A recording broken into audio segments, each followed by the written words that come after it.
آپ دیکھتے کہ مخدوم پاک نے 74 خطوط جو لکھے ہیں تو اس میں کم سے کم 50 علوم موجود ہیں۔ سبحان ایک اللہ۔ ایسی ذات جس کے پاس اتنے علوم موجود ہوں، علم نجوم کی طرف جائیں تو لکھتے چلے جائیں، علم فلکیات کی طرف جائیں تو لکھتے چلے جائیں، روحانیت کی طرف جائیں تو لکھتے چلے جائیں، فقہ کی طرف جائیں تو لکھتے چلے جائیں، تفسیر کی جانب جائیں تو لکھتے چلے جائیں۔ آپ ذرا کتاب اٹھا کر دیکھیں نا، آپ کو اس کا اندازہ ہوگا کہ تو مخدوم پاک کی شخصیت جنہیں ہم اور آپ مانتے ہیں کوئی عام نہیں تھی۔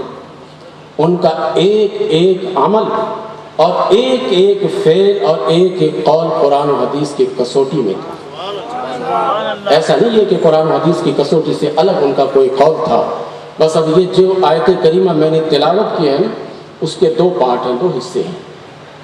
وَاذْكُرِ اسْمَ رَبِّكَ وَتَبَتَّلْ إِلَيْهِ تَبْتِيلًا، تفسیر غرائب القرآن کی طرف پھر آئے گی۔ کہتے اتنا سا حصہ سالک کی ابتدا ہے کہ سالک جب سلوک کے راستے پر چلے گا تو اولاً اس کے لیے ضروری ہے کہ وہ دنیا سے اپنی توجہ کو ہٹائے، دنیا سے اپنے آپ کو منقطع کرے اور اللہ تعالیٰ کی طرف لو لگائے۔ سالک کا یہ پہلا درجہ اور پہلا مرتبہ ہے۔ اس کے بعد آیت میں اللہ تعالیٰ کیا فرماتا ہے؟ رب المشرق والمغرب لا الہ الا ہوا فاتخذہ وکیلا، کہ رب المشرق ہے وہ رب المغرب ہے، اس کے سوا کوئی معبود نہیں ہے، فاتخذہ وکیلا، اسی کو اپنا وکیل بنا لو۔ تو جب بندہ دوسری آیت کی طرف جائے گا تو تفسیر غرائب القرآن میں علامہ نیشاپوری نے تصوف کے مسئلے کو اس آیت کریمہ سے بیان کرتے ہوئے فرمایا کہ پھر سالک اس پہلے مرتبہ سے آگے تجاوز کر کے مرتبہ مشاہدہ کو پہنچ جائے گا۔ جب وہ مرتبہ مشاہدہ کو پہنچتا ہے تو مشرق میں بھی اللہ کے سوا کوئی نظر ہی نہیں آتا، مغرب میں بھی اللہ کے سوا کوئی نظر نہیں آتا، پھر اس کی زبان سے بے ساختہ نکلتا ہے لا الہ الا ہو۔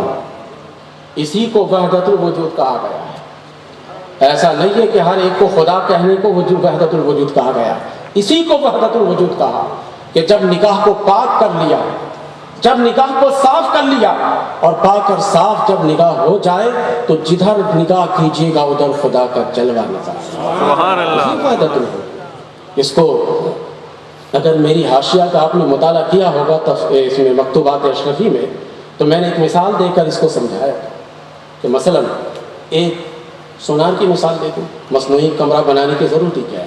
سونار کی دکان میں جائے گی، چاروں طرف شیشے لگے، چاروں طرف، وہ چاروں طرف جو شیشے لگے ہوئے ایک آدمی بیٹھا ہے، یہاں پر ہاتھ اٹھاتا ہے، ادھر بھی ہاتھ اٹھ رہا ہے، ادھر بھی ہاتھ اٹھ رہا ہے، ادھر بھی ہاتھ اٹھ رہا ہے، ادھر بھی ہاتھ اٹھ رہا ہے، ہر طرف اٹھ رہا ہے۔ ادھر یہ کوئی چیز چوری کر رہا ہے، سونار ادھر دیکھ رہا ہے کہ ادھر بھی کوئی چوری کر رہا ہے، ادھر بھی کوئی چوری کر رہا ہے، ادھر وہ بندہ کھڑا ہوتا ہے، چاروں طرف کھڑا ہونا نظر آ رہا ہے، ادھر یہ بندہ بیٹھتا ہے، چاروں طرف بیٹھنا نظر آتا ہے۔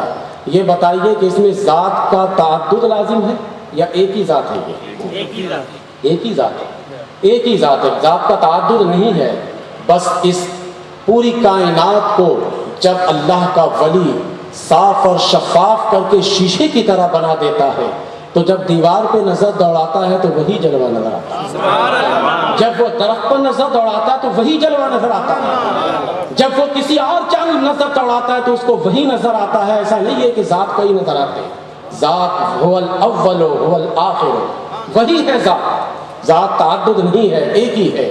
تو نکاح کو جب بندہ صاف کر لے، جب اس تبتل کے مرتبے سے فائز ہو کر مشاہدہ کے مرتبے تک جب پہنچ جاتا ہے تو اس کی زبان سے بے ساختہ کائنات کے ذروں کو دیکھتا ہے تو نکلتا ہے لا الہ الا ہو، لا الہ الا ہو، اس کی زبان سے بے ساختہ نکلتا ہے۔ اور جب بے ساختہ دیکھتا ہے کہ ہر طرف وہی نظر آ رہا ہے تو ہم کسی کو اپنا وکیل کیوں بنائیں؟ فاتخذہ وکیلا، تو اسی کو اپنا کارساز بنا لیتا ہے، اسی کو اپنا وکیل بنا لیتا ہے۔ یہ مقام مشاہدہ ہے۔ تو آیت نمبر 8 مقام سالک ہے اور آیت نمبر 8 مقام سالک ہے اور آیت نمبر 9 مقام مشاہدہ ہے۔ تو یہ مقام مشاہدہ مخدوم پاک اس کو بھی طے کر چکے اور مقام سالک کو بھی طے کر چکے۔ جب وہ وطن کو چھوڑ کر چلے تھے تو مقام سالک طے کر رہے تھے، جب پیر نے ان کو جہانگیر کا خطاب دیا تو مقام مشاہدہ طے کر رہے تھے۔ پیر نے جب یہ خطاب دے دیا تو طبقات جتنے بھی ہو جائیں ان سارے طبقات کی خوبیاں میرے مخدوم میں موجود ہیں، جس کے ہم اور آپ ماننے والے ہیں، اشرفی کہلاتے ہیں۔ وہ اشرف، مخدوم اشرف ایک معمولی شخصیت نہیں ہے، ہما شما کی شخصیت نہیں ہے، بہترین اور اعلیٰ قسم کی شخصیت ہے جنہیں ہم اور آپ مانتے ہیں۔ دیکھیں اللہ کا جو ولی ہوتا ہے سب اعلیٰ اور عرفہ ولی ہوتا ہے، لیکن ملا علی قاری رحمت اللہ تعالیٰ علیہ نے فرمایا کہ آپ کو جس پیر سے فیض ملنا ہے آپ کی نظر میں سب سے بڑا وہی ہونا چاہیے۔ اگر آپ نے اپنے پیر کو کم سمجھا، دوسرے کو زیادہ سمجھا تو کام اچھا کیا لیکن فیض نہیں ملے گا۔ اگر آپ نے اپنے پیر کو سب سے بڑا جانا لیکن دوسرے پیر کی توہین نہیں کی تو آپ کو فیض نہیں ملے گا۔ یہ نبی کریم علیہ السلام کی تعلیم ہے کہ مانو مجھے بڑا لیکن سارے نبی کی تعظیم کرو۔ میں نبیوں کا سردار ہوں، میں نبیوں کا امام ہوں، مجھے مانو، میں امام الانبیاء ہوں، لیکن مانو سارے پیغمبر کو۔ تو ہم مخدوم اشرف جہانگیر سمنانی رحمت اللہ تعالی علیہ کی جو تعریف کر رہے ہیں، ان کی شخصیت کو پہچاننے کی کوشش کر رہے ہیں۔ دیکھیے جس شخصیت کی پہچاننے کی بات آپ سمجھے گا وہ بات نہیں ہے علمی اعتبار سے، روحانی اعتبار سے، باقی اندر کی شخصیت ان کی کیا تھی اللہ جانتا ہے اور اللہ کا رسول جانتا ہے۔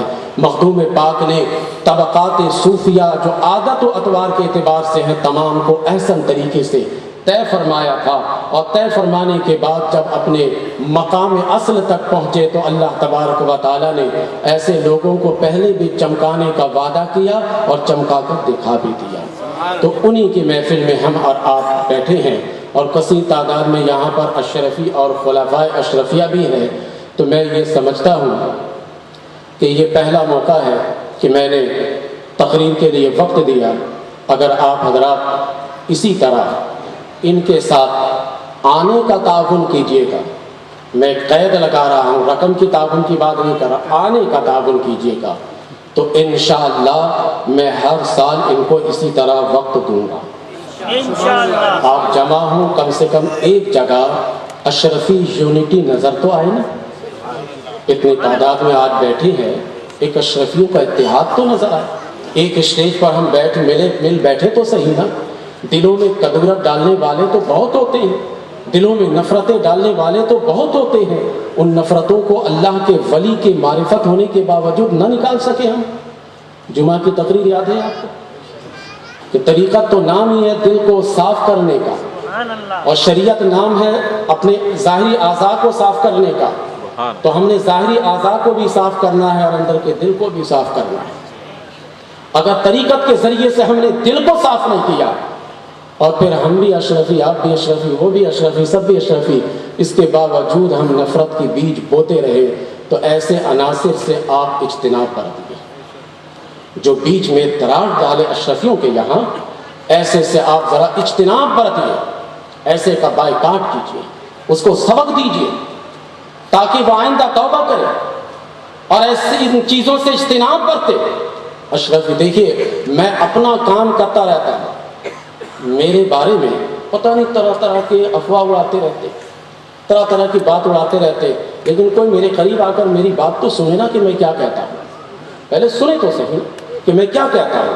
اگر میری کہی ہوئی بات کو آپ کہیے گا کہ آپ نے بالکل غلط کہا ہے، یہ کہا وہ کہا ہے، اگر آپ مجھے منوا دیجیے گا تو جس طرح میں اتنے بڑے مجمع میں